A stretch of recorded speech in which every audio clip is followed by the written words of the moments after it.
The Magic Circle. Neeta and Arjun peeped out of the window to look for Grandpa Naren. He was their neighbor.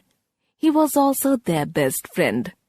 Every day was different when he was with them, and he was different every day.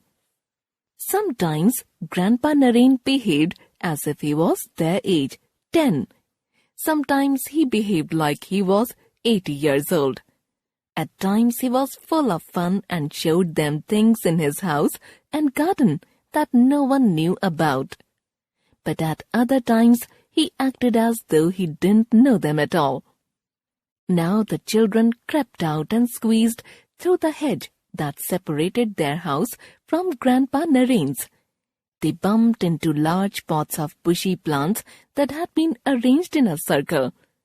Grandpa lay crouched in the middle. What's the matter? Who are you hiding from? Grandpa.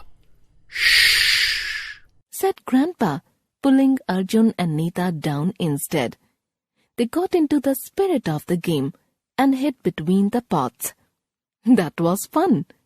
Then they heard footsteps and a voice calling out. Grandpa Naren whispered, waving his grey hanky. This is a magic circle, and we've disappeared. The voice receded soon, and there was complete silence everywhere. Grandpa rose and led the children to an overgrown part of the garden. My secret hiding place, he said, putting one leg on the low branch of a tree and pulling himself up. I used to play here as a little boy. Now I am here for the last time before I go. Where are you going? asked Neeta. I am going to a home for people who are old and don't remember who they are, said Grandpa sadly.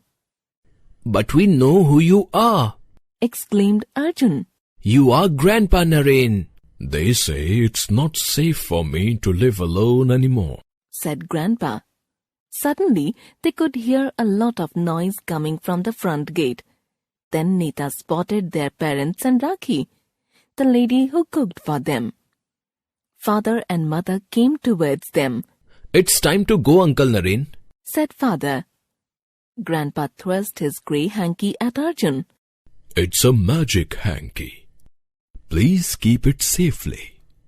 Remember the magic circle?